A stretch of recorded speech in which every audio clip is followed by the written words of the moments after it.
Another place you should not travel to if you're on a tight budget, and I'm being so fucking serious, is Ghana in December. Like, you think because it's like in Africa, it's gonna be cheap. It's not. You're going to pay top dollar.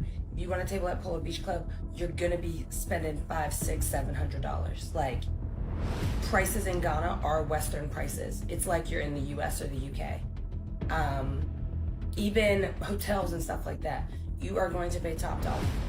And actually not just in December, across the board, because you have to pay a lot to have a really good and specific experience in Ghana.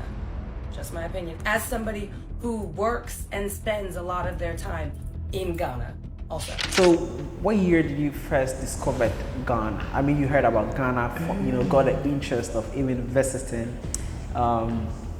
If I'm being honest, I never wanted to come to Ghana. Why? What do you like so much about Ghana? I like the food. Ghanaian food is so good. Like, I can't live without it half the time. Also, Ghana does have incredible DJs, I will say that. Ghana's nightlife is nothing without Ghana's DJs. I am off of dating in Ghana. What do you mean? I'm off of it. I'm like, no. I really like land travel. Like, I've told you. My dream is to take the Trotro from here up to the north. But my family is like, absolutely not. Yeah, no, that's crazy. Do you know how far it is? What is it, like 18 hours? Yeah. Oh, y'all need to be serious about brunch. Brunch starts at 2 p.m. at the latest. Brunch does not start at 7 p.m. Just know that you need to have your money up when you come to Ghana. Like, it's not a big deal. Just, you don't go to the Maldives and be broke. You know what I mean? You don't go certain places. You don't even, I'll give it like So London and you're Paris. saying you can't be broke and come to Ghana? Is that what you're saying? Hello guys, welcome back again to another amazing episode. And this is the Diaspora Transition episode where we have dialogue with diasporans who are traveling back and forth, or even moving down here to the continent of Africa. We are here in Ghana. We just recently went to Nigeria, but we're back, right? We have someone very special today. You might have seen her on your screen. She was trending everywhere, speaking about how Ghana is very expensive. But not only that, we are here to dive into her life and why she's always traveling to Ghana and what she's experiencing here. So she goes by the name Traveling T. Without further ado, welcome on the show. Thank you for having me. My proper name is Troy. Troy. Everybody calls me T, and some people know me on the internet as Traveling T. I am by profession a global social media strategist. So I work with people to develop their literal strategies, social media calendars, brand messaging, information that they want to push out via social media. But beyond that, and even way before that, I've just been a girl who just lives abroad and travels abroad. So I've lived in Thailand for 6 years, and now I've found my way here to Ghana doing work and having an interview. My question though, how did you identify Ghana, for the first time? Because you've been traveling everywhere, you were in Thailand. Yes. But how did Ghana, come about for you? Okay, so Ghana's really funny because I come to Ghana for work. Whenever I'm in Ghana, I might go out sometimes, but really I am brought here by one of my clients. I see. They bring me to the continent. They ask me to stay for a certain amount of time. During this trip, I'll be here for 6 weeks. I'll come back later this year in a few months. Okay. But I came for work, and I actually am the social media strategist, but have stepped into a more media and communication specialist role for a travel company that brings people of the diaspora back to West Africa to reconnect, restore, and just really get in touch with their roots, called Travel Deeper Inc. So that's really what I do. Travel Deeper Inc. Yeah, if you've ever seen them on the internet, anything that they're doing, it's I've put it together. Interesting. That's amazing. But let's talk about you, the individual. Who are you? How did you even grow up? Where did you grow up? So oh my gosh, stop, this is crazy. So I'm from Philly. I'm a Philly girl, I'm from Philly, East Coast of the US, But I grew up in a suburb outside of Philadelphia called Lower Merion, where a lot of people know it because that's where Kobe Bryant went to high school. So I grew up in a really comfortable, like affluent area outside of Philly, but very much I'll be on my Philly-ish. So everybody take it easy. Don't play me like that, okay? Philadelphia? Yes. How is it like in Philly? Well, that's the thing. I think Philly in itself as a city is an incredible city. It is, I always say, it is the birthplace of the United States. So it's like when they came over to the US and they were doing stuff, they did it all in Philadelphia. Our Constitution was signed there. That's where it all started.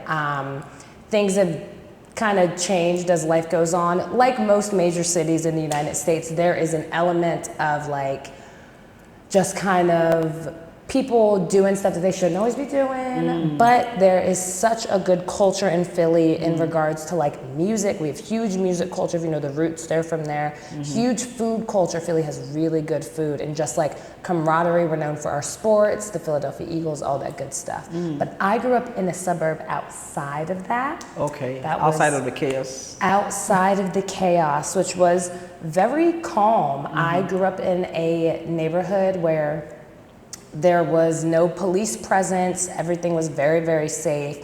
I grew up amongst really, like, honestly affluent people. My family is like regular run-of-the-mill people, but I went to high school with like people whose parents are like the CEOs of national banks in the United States and stuff like that. So I grew up in a space where I was able to rub shoulders with people of affluency, while also, because I'm from Philly and my family's from there and like my family's from that kind of area and that background, I was able to live a very multifaceted life where I can fit into lots of different places just in terms of adaptability. Interesting. So at what point did you start, getting the feeling of just traveling out of the USA? It was the first time. So I told you I grew up in a really affluent area. So people were really wealthy, like really wealthy, and they were all white. Everybody was white. And I had friends who at like 8 years old had been to Italy and had seen the Leaning Tower of Pisa. And I remember as I was growing up, I was like, I want to do stuff like that. And so I hate to do it, but white people were the people I saw doing stuff, and I said, if they could do it, I could do it. I want to do that. And so that is kind of what fueled me to be like, I want to travel. I want to do different things. I want to leave home. What year was this?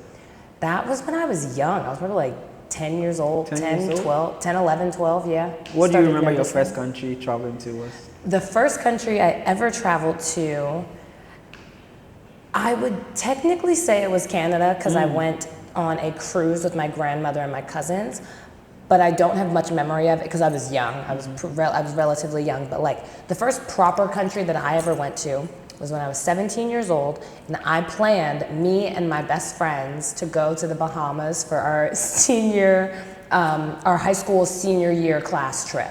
So I planned it, we all went to the Bahamas. I gathered the people and then ended up getting my trip for free because I had like organized the entire thing for everybody. And I went to the Bahamas with 12 of my best friends, and we had the most insane 7 days without parents. Like, it was just us. It was crazy. 16 years old. 17. 17 years. And from then, you've been traveling everywhere. And from then, pretty much, yeah. I was like, oh, this is amazing. I love this. And You called then it I travel kinda bug. Yeah, called the travel bug. Interesting. Interesting. But let's speak about the idea of Ghana, though. Yes. The idea of, is Ghana the only African country you've been to? No. I've been to Togo, I've been to Cote d'Ivoire, I've been to Morocco, and I've been to Egypt. And then with Ghana, so I've been to 5, which I think is actually pretty good. There's a lot of countries in Africa, but 5 is pretty good. Yeah, I agree. So what year did you first discover Ghana? I mean, you heard about Ghana, got the interest of even visiting.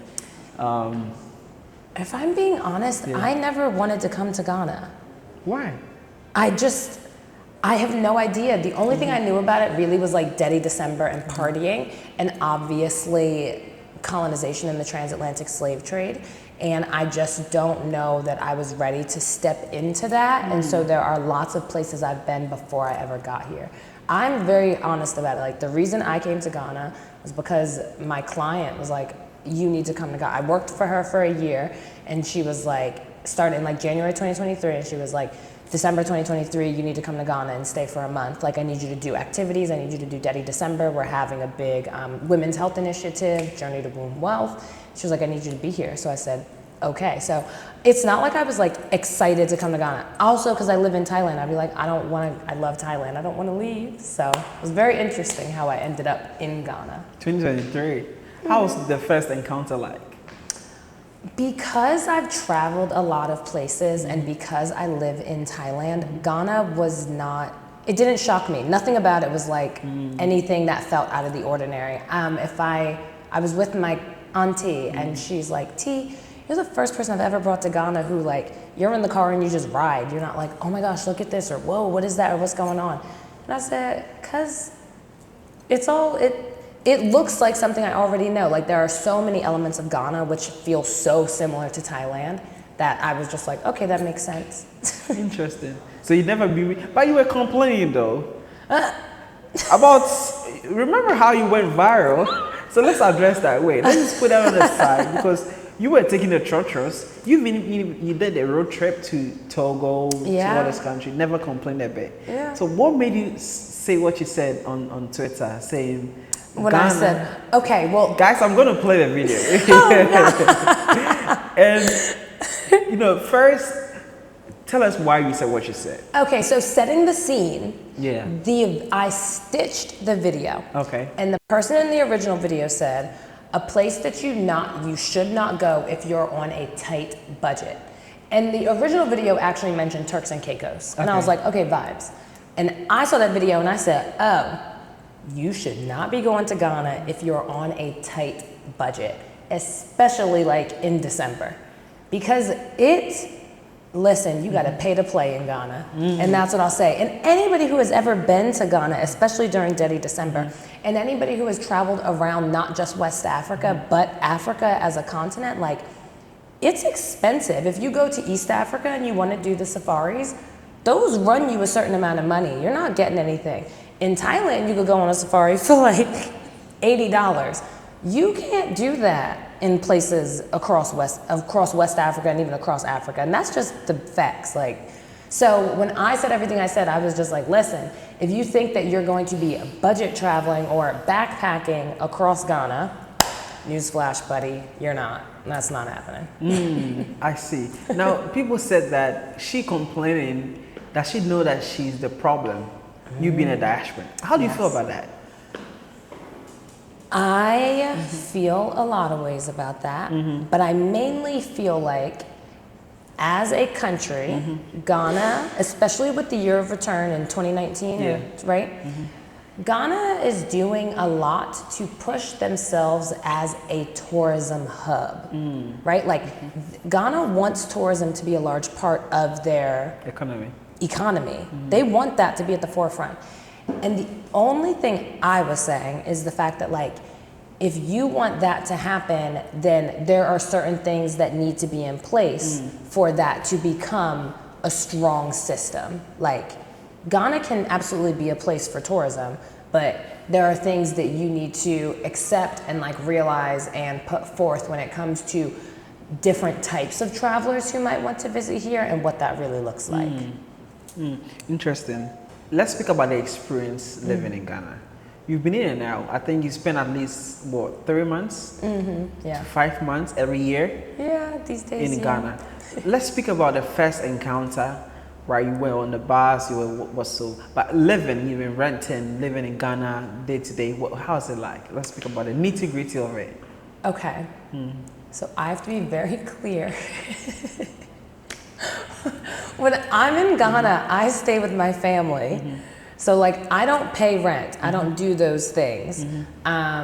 As far as that, though, the people that I do know, like, if you want to live in certain neighborhoods, you're going to pay top dollar. And I am giving you this information as by way of what people have taught me.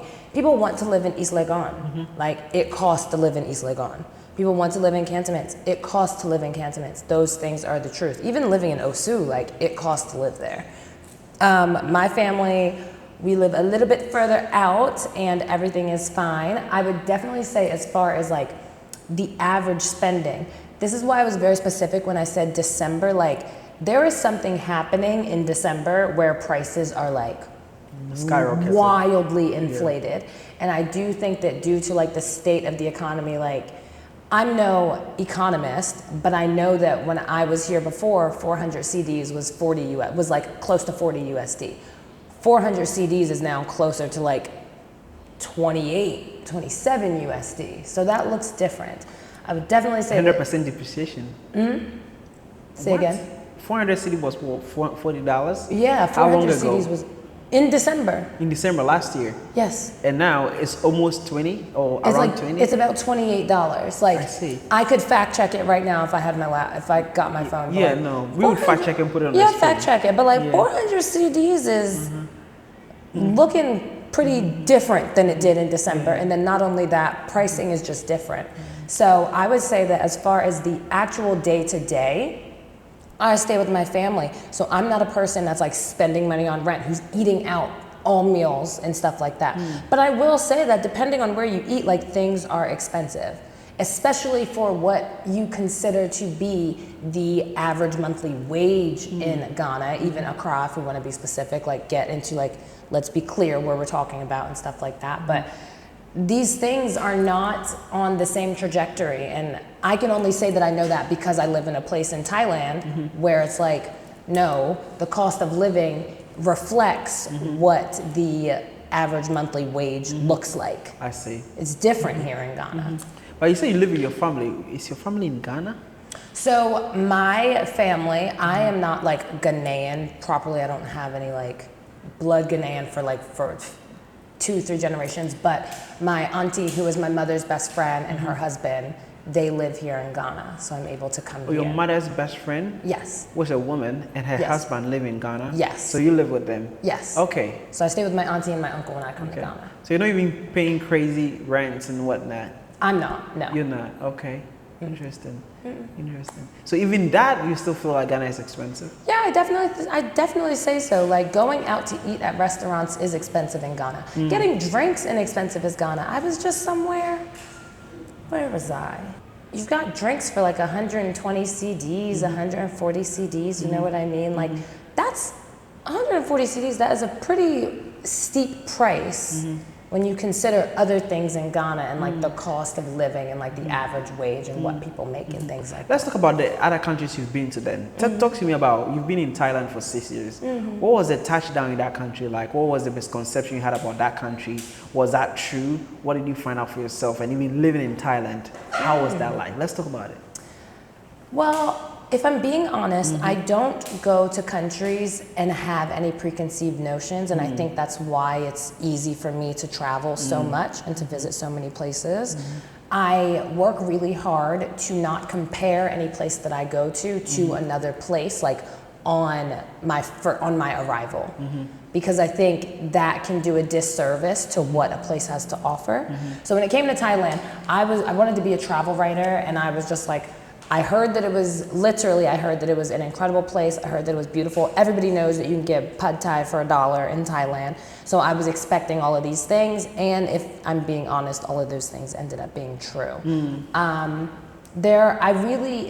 If I'm being completely honest, like Thailand is a place where, if I'm being honest, it marked off every box in terms of being like What an are the incredible boxes? place. Let's spit it out. What So are the boxes would be like affordability. The boxes would be comfortability. The boxes would be safety. The boxes would be infrastructure. Thailand marks all of these. Like Thailand is incredibly safe. The infrastructure of Thailand is incredibly well done. You can literally take a bus from the very top of Thailand in the north, and I live in Chiang Mai up in the north, all the way down to the south, to Phuket, on roads which are safe and fine and normal and healthy, with no crazy stops and checks and stuff like that. So those things, when it came to Thailand, it's just like, it really is an incredible place. Now, there are like things that are happening systemically there, but that's out of my jurisdiction. Just like in any country of the world, you just look at political systems and systemic situations and you're just like, what is happening here? I don't have time for that. Interesting. 6 years. What makes you want to stay for 6 years? I know you did the check boxes, but what is keeping you there? What is keeping me in Thailand? It is the way of life. It is like such a place where the living is so easy. You don't have to think so much about it. And you get to live a life that is comfortable for you as long as you're able to make the money that works for you. You know what I mean? Like Thailand is known as a very affordable place to live. And I mean that in the sense of like, I have a 3-bedroom house, like 2 bathrooms, and I think I pay like $225 a month. Yeah. Wait a minute. Can I have video or picture of this? I can get one, yeah, for Okay. sure. Really? Yeah. Do you think you can get the same here in Ghana? Perhaps if you are living far out, not even perhaps, I'll say absolutely, if you live far out. Like that's what it entails. Like if you start getting into like the communities, perhaps maybe you could, I reckon, or even if you go up north, I'm sure you could. I was just up north, I'm sure.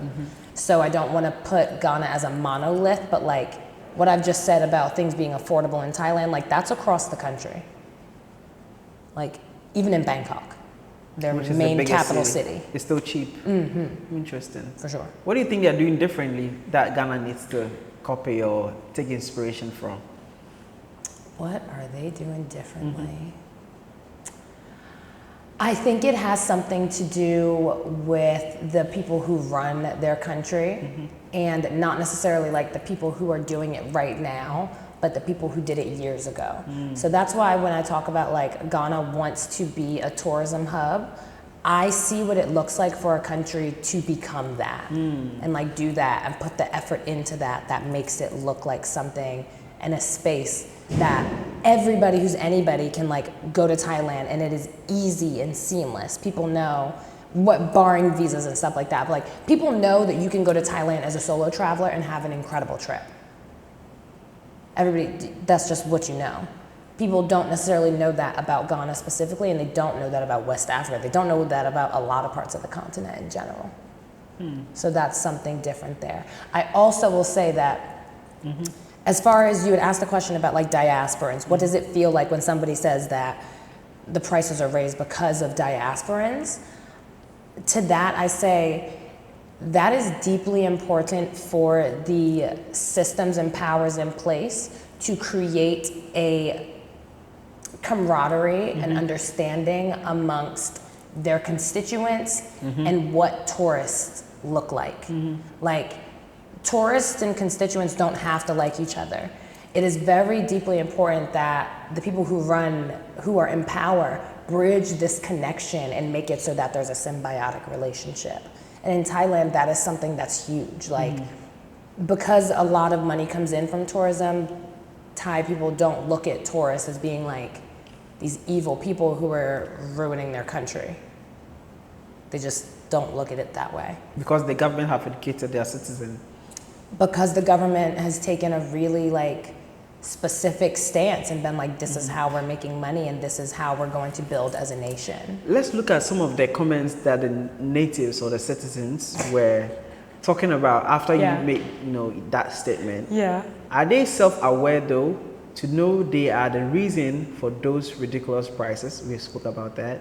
Well, even to that, I will say that if I go to a braid lady and get my hair done, and she raises the price for me because I've tipped her extra, the braid lady is still Ghanaian.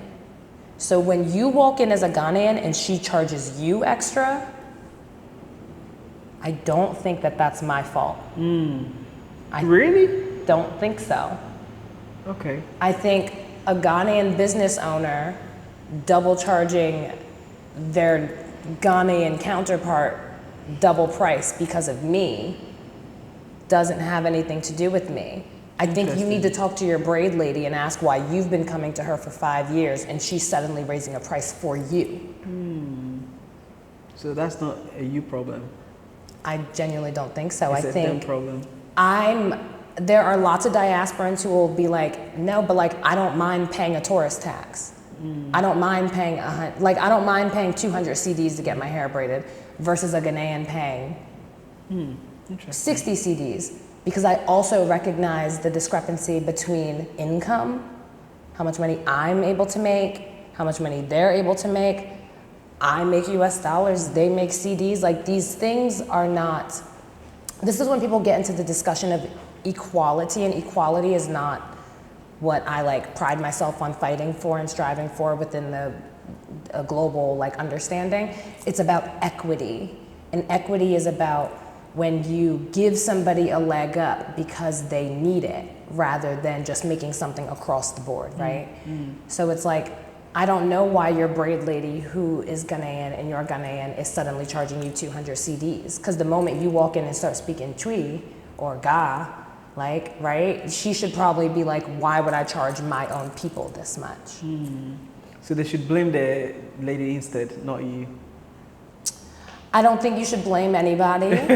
I think there are questions that should be asked. Like, I think you should ask your braid lady, why are you charging me 200 CDs? How much do you pay for your braids? I can't remember. Really? Let me think.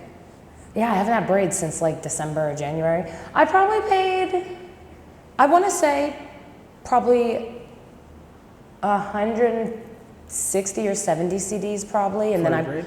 yeah, and then I probably give like a 50 or 60 CD too. Okay. So then that would increase. 200. Yeah, 200, 210, something like that. Interesting. Let's address the next comment. Someone Yeah. said, y'all always tie Africa to being cheap. And secondly, y'all don't understand the basics of supply and demand. It's 54 countries in Africa. You lots are flocking one city and don't think the prices will go up. Oh, okay, there's a lot of countries in Africa. People are saying, They're like, why you not going somewhere else? Why you coming Right. to Ghana and then talking about how expensive it is? right, And at the end of the day, it's like, well, I don't know. Didn't you all do an initiative that was called the Year of Return in 2019 and told everybody to come back? yeah, Which I want us to do, not come. yeah. I don't understand. I don't, some stuff I just am like, I don't I understand. want that you to part. address it though. So, But like, start with the first part again. so you always tie Africa to being cheap. Okay, yes. The second one is, and second, you don't understand the basics of supply and demand. Right. Okay. So that's the thing. As far as Africa being cheap, I personally, when I said that in the video, I was like, oh my gosh, people are gonna be like, oh my gosh. No, I don't think Africa is cheap because it should be cheap. I'm telling you this from a standpoint as someone who people know that Southeast Asia is an inexpensive space to travel due to what wages look like and what the cost of living looks like. And that reflects in, I mean, West Africa to a certain extent. I'm not going to say all of Africa. I'll even say Ghana, like that reflects in Ghana. If you're not making that much money, then the cost of living should be on a different level. It's not that that is how economics works. Like, if people can't afford stuff, then something needs to happen, you know what I mean? So as someone who's lived in a place for the past 6 years where things are technically considered like generally affordable by way of people's cost and like living costs, then you would anticipate that within Ghana as well. Now that looks different, like I said. I don't have the numbers on it, but it's like, what is the average monthly salary? And that, compare that to how much drinks and like restaurants cost, you know what I mean?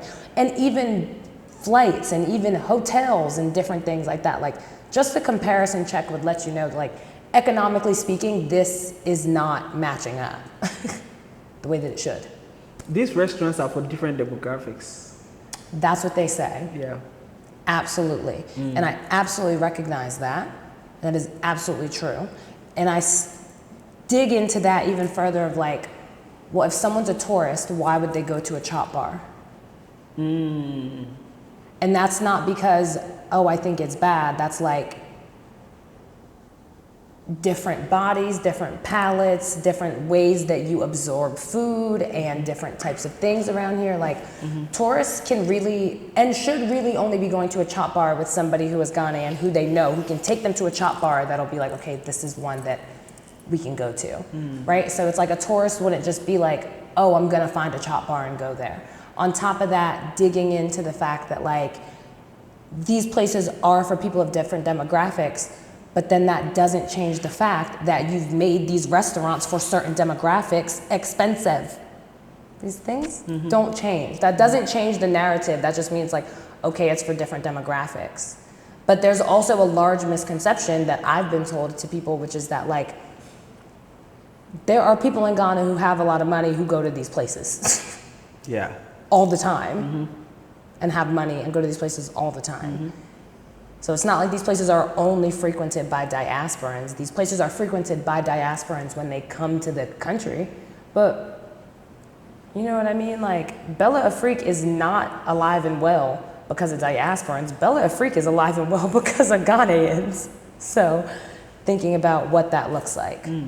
The next thing is come with me to get my hair braided for just $6. It was so cheap, I tipped the woman $50. Come with me to a spa for $15. Oh my God, I tipped $100. Come with me for trotro and so on.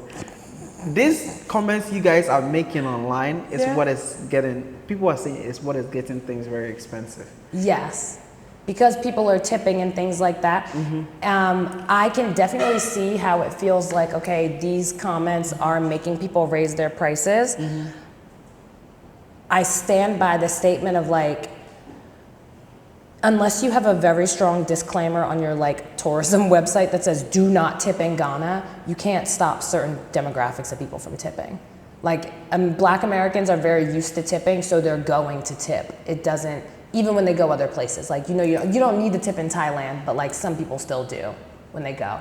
So I think that's one thing, but as I've said already, a tip is one thing, but the actual price of the service is another thing. It's like, if you are Ghanaian and you go to your braid lady that you've been going to for years and she suddenly hiked the prices up to you by 300%, it's just like,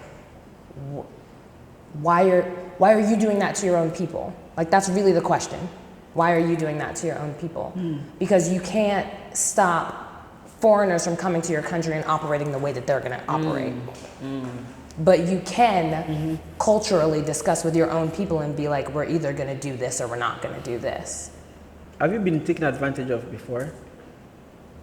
In terms of like buying stuff? Yeah. Probably, but I don't think so much about it. Give me a scenario.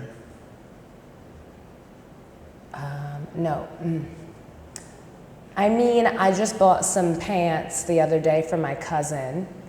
And sometimes they'll say like the price is this much, right? They'll be like the price is 300 CDs. And I'll be like, stop playing, relax. Let's take it down to 150 CDs and then work our way down or up. You know what I mean? But that's also because I know how to travel. It's the same way in Thailand. Any price that they say, when it comes to bartering a lot of times, especially in markets in different places, this has been across Togo, this has been across Abidjan, this has been across Thailand, Cambodia, Malaysia, anywhere I've been, where you'd be like, they're marking the price up. So you're like, everybody be like, just cut it in half. If you cut it in half and pay what they're asking, like that's still a very good amount of money that they're making off of you. So, yeah, honestly though, I don't spend that much time buying stuff at markets and stuff like that, so I can't really speak for like getting got, but also as a diasporan, it doesn't upset me that somebody wants me to pay more for something. What do you like so much about Ghana? I like the food. Ghanaian food is so good. Like, I can't live without it half the time. And it's not the normal stuff. Everybody will be like, oh, I like that. I'd be like, I like groundnut soup and the boiled eggs with pepper sauce. That's all I want to eat every day. You were telling me behind cameras how you are getting addicted to boiled eggs? Yes. With the pepper sauce? Yes. Let's talk about it. Okay. So pretty much, I just love them. When did I have one? Oh, see, and this is when I'm starting, like, I was at not Front Back. Was I at Front Back? No, I was at Mad at like 6 a.m. And the lady was selling eggs on her head. And my friend's like, come on, let's get a boiled egg. And I said, oh my gosh, I've never had one. And I ate it and I was like, my mind was blown. I was like, this is incredible. So I had like 2. And then for the next like 4 days, I was looking for them. I couldn't find none. I made a video about it on TikTok. People were telling me to go to the China Mall, Spintex and everything like that. And I was like, I can't find them. So then I just said, let me just get some pepper sauce from the restaurant. And I'm boiling my own eggs. And now I'm eating boiled eggs with pepper sauce all the But time. is it the same? It's not the same. And people on TikTok were like, make the pepper sauce yourself. I said, it don't taste the same. It don't taste, food never tastes as good unless like somebody else makes it. So yeah. And then groundnut soup. I had that actually for the first time up north and it was incredible. I was like, what is this? This is amazing. What else do you like about Ghana apart from the foods? Okay, apart from the food. What else do I like about Ghana? I think Ghana is an incredible place. I think there's so much history here, and I think there's a really interesting understanding of like seeing people who have gone through a lot and still choose to persevere and move forward and like effectively change things and change themselves and step into different, just write different narratives for themselves, which I think is deeply important, right? There are a lot of places in Ghana which are like wrung dry by like the transatlantic slave trade, right? Like Cape Coast is a place like that where it's just like Cape Coast, the point of no return, you know, Elmina Castle, Cape Coast Castle, all of these things. But it's like these people, this is their home, this is their life, this is where they lived. Like they don't get the dark cloud of what is like colonization and like the transatlantic slave trade does not have to hang over a place so that it can continue to grow and prosper and be different. But that isn't what every tourist wants to see. That is what every tourist wants to see. And I think it's deeply important for people to like recognize that and then also have space where you can be like, where in Cape Coast, right? Like then you go to the the fisherman's market in Cape Coast and you're like, oh yeah, all this crazy stuff is happening, but like, we've been selling fish. We were selling fish before the slave traders came. We're selling fish after the slave traders came. Like, this is just our life and this is what we do. So it's like, there's so many ways in Ghana to see, okay, this is something that happened. And then there are other ways the flip side of it where you get to see how these people have just said, all right, well, life has to continue and we have to move on. We have to go on with what we're doing and create prosperity for ourselves, which I think is really interesting. Also, Ghana does have incredible DJs, I will say that. Really? People say nightlife in the nightclubs, and I would like to say that Ghana's nightlife is nothing without Ghana's DJs. Interesting. And Ghanaian DJs are like really good. They just know what they're doing. I think the most interesting part is the way that they like pull in, which makes sense about the year of return and being like, everybody from the diaspora come on back to Ghana.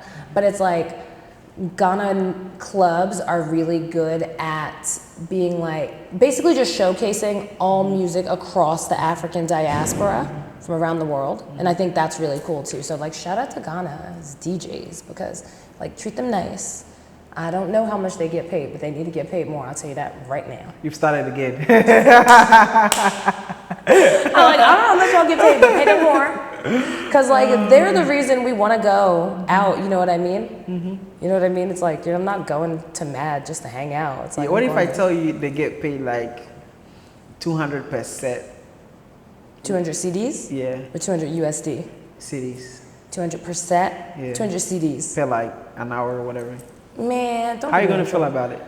I don't want to get in trouble because I'm gonna be like, that is absolutely insane, and but that would be on par with like what a monthly wage is, I reckon. But when you juxtapose that with how much a drink costs at a nightclub, you'd be like, something here is not adding up.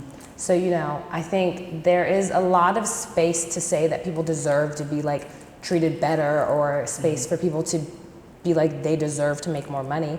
But like I said, this has to be in comparison to what the cost of living is. Can we go into the details of the nightlife experience in Ghana and Sure, what we can. You're at Mad Club till 6 a.m. morning? Mind your business. Okay, I'm gonna try my best, but let's talk about it. Let's talk about it. Yeah, I think Ghana's nightlife is so much fun. I definitely think like it's not for the weak, but I do think it is for the sleepy. Because if you're a tired girl, and you'd be like, oh no, I need a nap. You can still go out at 1 a.m. and everything's fine. I was here during New Year's Eve and I don't think I left my house until 1:30.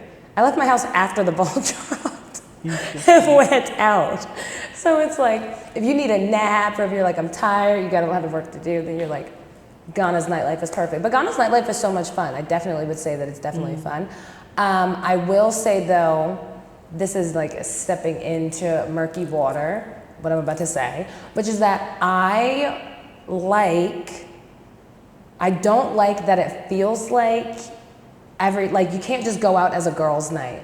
What do you mean by that? Like, I was literally just talking to my friend about this, and it's just the fact that like, every time you go out to the club, it has to be like, especially if you're a girl, like a woman, it's like, oh, you gotta go with a guy, or like you're meeting somebody that, and like, it's just like, no, I just wanna be able to go to the club, like as a girl. I just wanna be able to go to the club. You've not been able to do that?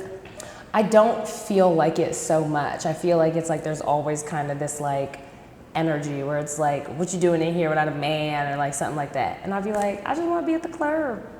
Interesting. With my friends, having a good time. What is the energy? Can you explain it? Ghana's club energy is really interesting because it's hype, it's amped up, it's super lit. It also seems very specific to like what DJs are playing, if someone's having an event and stuff like that. I do recognize that the club scene is like, it wants it to be bottle service. It wants it to be that. That's how the club scene wants it to be. It wants it to be like, you buy bottles, you come in, you have a section, you get a table. Really? But like, whatever happened to a dance floor in a club? Whatever happened to that? They don't make money from that. They don't make money from that, and so there it is. So it's just like, okay, but I would just say that Ghana nightlife is crazy. It's just so much fun. I also think that, I don't understand how the Ghanaians do it though. Somebody's lying, somebody don't be drinking. Somebody don't be drinking. Because by 6, 7 a.m., you should be falling over. Like, there's no way, but like, you'll see, it'll be 6 a.m. and somebody's like, what's the next move? And I'll be like, bed. Bed is the next move. I need to go to bed. But some people will be like, nah, we out. I'll be like, oh God, no. The alcohol doesn't hit so hard here? I don't know. I have no idea. I feel like I'll be turned up. Really? Like, yes, if I'm like drinking, I'll be like, wait, I'm drunk. I have to calm down. I don't know. I have no idea what's going on with everybody else when they go out at night. You've been a woman. How is it like? Do men always try to pay for your bills for you at the club and the bars? Or you pay for your own shit? Yeah. Wait, that's so funny because you being like, oh, do men always try to pay for you? Like, no, they don't. I know that somebody, when I posted my video, they're like, if nobody's paying for you, just say that. If you broke, just say that. And I was like, okay, first of all, y'all flying a little bit too close to the sun, because don't get disrespectful.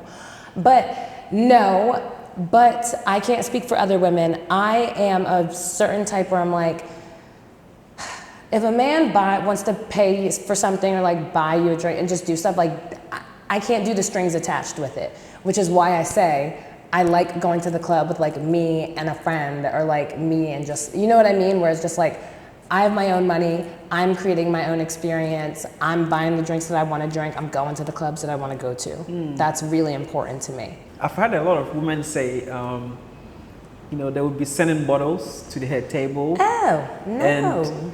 And you know, trying to get to talk to them, basically harassing them. That's so funny. I would not call it harassing. Our Ghanaian men, extremely straightforward and like very in your face. Yes, but I definitely wouldn't call it like harassing. I don't think so. What is the difference between that and then the US? I think man, now I'm gonna be rude. Men in the US don't be wanting to spend money on women. Like, we say that all the time. That's like a big debate, especially within the Black community. Like, men do not be wanting to buy women stuff. And you just be like, okay. I think that's what happens. People come to Ghana and men will start paying for stuff for them. And then people are like, oh wait, this is a vibe. Like, this is, hold on now.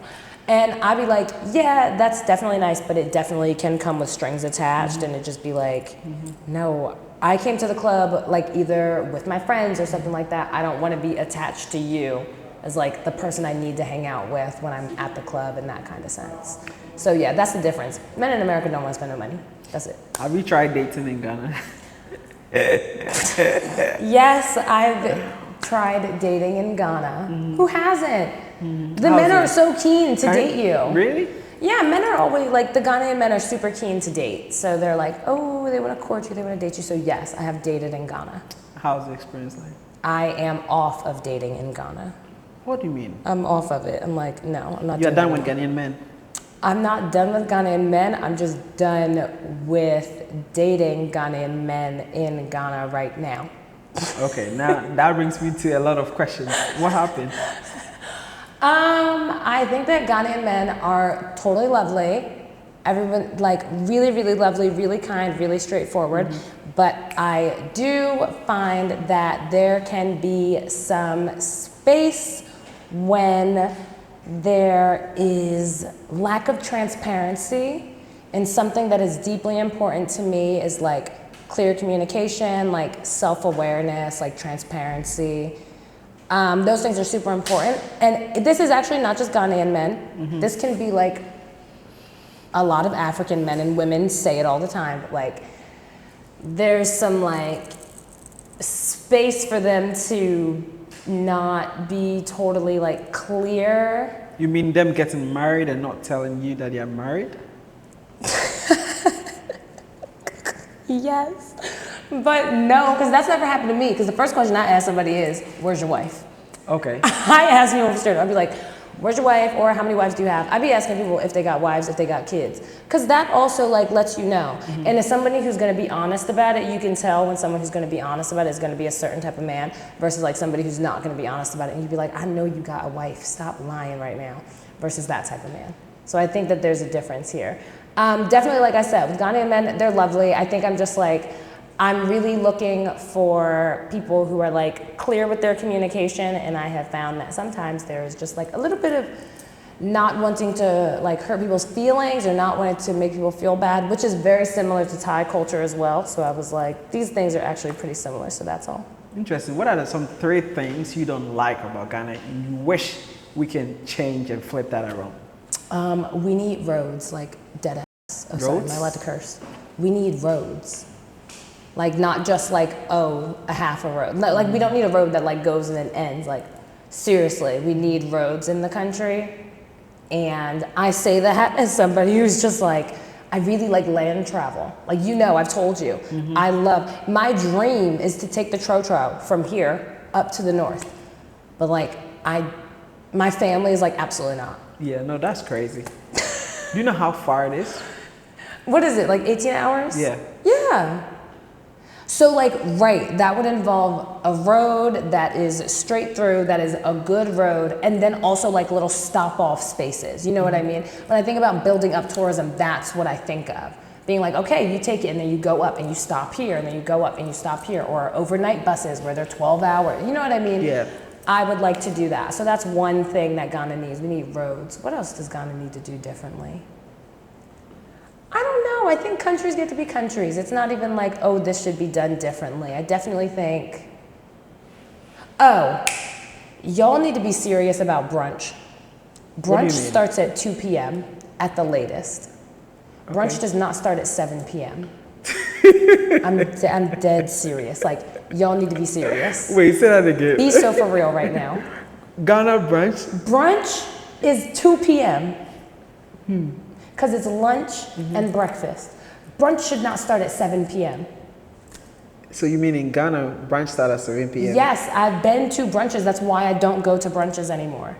Garage just had a brunch, and my family and I were like, we're not going. Because it's breakfast and lunch. Yeah, brunch. But it starts at 7 p.m. But then in Ghana, next thing you know, brunch be starting at 7 p.m. You'd be like, what is happening here? So no, literally Garage, we were gonna go, but then we didn't because we were like, oh, well, if it says it starts at this time, it's not going to actually start till this time, so no, we're not gonna go. Turns out Garage actually had an excellent turnout and people showed up on time. So then that leads me to my third point. We really need to practice being on time, including myself. I see. I come here, the next thing you know, I'm an hour late when I'm supposed to meet somebody, and I'm You sorry. become a Ghanaian when you are here. I've become a Ghanaian, I be on Ghana time. It's a black time thing, you know. It is, and actually, I tell people all the time, as somebody who lives in Southeast Asia, it is actually just black, and it's brown people time, it's black people time. Like, none of us could be on time. Only white folks be on time. I don't know why. They be on time because they be doing evil stuff. Anybody who's not on time is just having a good life. Interesting. Just having a good life. So yeah, so definitely. We need to figure out, brunch needs to start at 2 p.m. We need to be on time in Ghana, like, let's be for real. And I can't remember my third one, but it was there. Yeah, it's in there. Let's speak about the tour business, because obviously you have travel, tea. I don't know if you take people on tour, but let's speak about the tourism thing. And is it profitable? Is it a venture that people in the diaspora should venture into? I mean, I am no expert. So I tell people all the time, like, I can't write laws, I can't do that. But I do know what I've experienced and seen, and like literally what I've literally lived through. Thailand does an excellent job with it. Like, if you ever look up Thailand's like GDP, like it is directly connected to tourism. That's why COVID was such a huge thing, because it's like it hit Thailand hard. It hit Thailand really, really hard.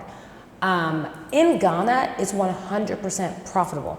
It is possible, but I say it all the time, like the powers that be, and I say a very general, when I say run the country, it's very general. I'm not talking about like a specific political party, because I'm American, and the President of the United States doesn't really run the world. Who actually runs the United States are the billionaires and all the people who have all the money. Like the people like the NRA and stuff like that. They're telling people what to do. That's how it goes. Yeah. So I would say the powers that be that like that make Ghana do what it do need to really commit to understanding like what a good platform for tourism looks like. And I say it all the time, like Thailand is an excellent example. Ghana to me looks like what Thailand was like 50 years ago. And what it could become. I wouldn't even say 50 years ago, like honestly 20, 30 years ago. There is space for Ghana to have an incredible tourism industry, but it starts with infrastructure. And the first thing you need are roads. I've said, in Thailand, I can go from the north of Thailand all the way down to the island of Phuket by bus for like $60 US maximum. These things exist. So like, there are structures and systems that can be created for this to happen. I think Ghana has done a really good start with tourism, but there's a way to make tourism work, and you make tourism work by making it so that people want to come all year around rather than just between, say, like December to January. You know what I mean? Like technically this would be considered low season in Ghana because it's rainy season, but there's so much amazing stuff that I've done while I've been here for the past 6 weeks and been like, wait, rainy season? I just made an Instagram about it and was like, you stop going to Europe. Euro summer is out. Afro summer is in. Like we in West Africa next summer. Interesting. For real. Yeah. So there's definitely ways to make tourism work. Ghana also has an incredible like infrastructure like that they created to make tourism a thing. But that involves looking at other countries and seeing what they did and what kind of things happened. Also involves safety. It also involves having like a caliber of tourists, right? Like having backpackers and budget travelers, and having luxury people, and having mid-range people. That infrastructure can exist. What do you think about Afrofuture? What do I think about Afrofuture? I think that I have aged out of music festivals. Interesting. I don't even want to be at a music festival. I don't want to be nowhere where like, no. Really? Where it's like big, large crowds and swaths of people. I don't even want to do that. What about a network? Networking? Yeah. I think that Afrofuture they have like activations and pop-ups in different places. So I think that's where the networking is really, really cool. But like, I do not need to be at a music festival where the headliner don't come on until 6 a.m. Networking. What am I networking about at 4 o'clock in the morning? For real. Be for real. Tell me, what are you networking about? Meeting people in the lounges, in the VIP lounges. Because everybody is there. It's true. Everybody's there, literally 4, 5 a.m. Remember Black Star Line Festival? Chance didn't perform until 5, 6 a.m. Yeah, that's crazy. And everybody, big men, I saw billionaires sitting in their lounges waiting for people to, Chance to perform in 5 a.m. Also in Afrofuture. Listen, I can't speak for nobody else, but I'm a party girl. So at 5 a.m., I am not having any type of quality conversation about networking and working. I'll tell you that. Drunk. I be like, I'm turned up, like twerking, like I'm probably taking a shot, like be for real right now. No. But I do think that there is space to networking, but I don't necessarily like I don't need to be at a music festival networking. But I think that's interesting because that means people here be so business minded. It'd be 4 or 5 o'clock in the morning. You like, I might meet somebody, and I'd be like, it'd be 4 or 5 o'clock in the morning. I need to go home. Actually, I need a boiled egg. That's what be happening to me at 4 or 5 o'clock in the morning. I like that. If you have a final message for people watching, your friends on Twitter who were bashing you, I know, y'all. your friends and family, what would that My message only thing I be? got to say is y'all are haters. Number one, don't be a hater, be a lover. But no, for real, I think it's like, just know that you need to have your money up when you come to Ghana. Like, it's not a big deal. Just, you don't go to the Maldives and be broke. You know what I mean? You don't go certain places. You don't even, I'll give it like London and you are Paris. saying you can't be broke and come to Ghana? Is that what you're saying? Don't say that. I mean, if you want to have a certain type of experience and like stay in places where you're comfortable, especially if you come from the West, you want to have a certain amount of money when you come. Also, come to Ghana because it's incredible, but like, do I have to tell people to come to Ghana? The influx of travelers that have come to Ghana over the past, 5-6 years is growing each year. So it's like, people are gonna come to Ghana. Regardless. And Ghana's incredible. Yes, come to Ghana and get your hair braided for cheap and get your nails done for cheap and eat boiled eggs with pepper sauce. That's what I do. I don't know what else other people do in Ghana, but that's what I do in Ghana. So, Do you know the yes. conspiracy about boiled eggs? What is the conspiracy? You know why Ghanaian women have a very curvy body? And Tell me why. guys, comment down in the comment section. It's because of the eggs, the boiled eggs. Is it really? Everybody says it. Okay, well, you know what? Ghana is a huge egg country. Like, one thing about Ghanaians ain't never met an egg that they didn't like. And because I spend a lot of the time in Asia, I agree. I'm like, throw an egg on it, put an egg inside of it. Is there an egg? Throw some egg there. It's so good. Yes, I think that Ghana is incredible. I do think you need to have your money up when you come here, and anybody who says otherwise is crazy. Like, be for real. And I challenge people this, because what happened was when I posted my video and everybody was all like, everything's so cheap, it's not a big deal, it's not a big deal. I said, well, when I come to Ghana, take me everywhere. Take me to the places that are inexpensive. If people have like suggestions and stuff like that, send them my way. Give them to me. Bonus points if you will take me there, if you'll meet me there yourself. What's your budget for Ghana anytime you're coming? What's my budget for Ghana when I come? I'll be with my family. But you still have a budget. Your family's still going out every day with you and buying food for you. You know that. How much money are you coming to Ghana anytime you do come? I think, like in my purse right now, how much money do I have? Yeah. Don't tell me you want to go grab your bag and check. I need to check, I really do. Like I guess I have 600 CDs. 600 CDs? Yeah. That's the only money you have in your pocket? Like in my wallet right now. For today? I mean, I've got my debit card and my credit card. Okay. Like 600 CDs probably. You're not answering the question. Okay, I hear you. I am answering the How question. much money? Do I spend in a month in Ghana? Yeah. You're here for 6 weeks. How much do you think you would spend before leaving? I really don't know. Maybe I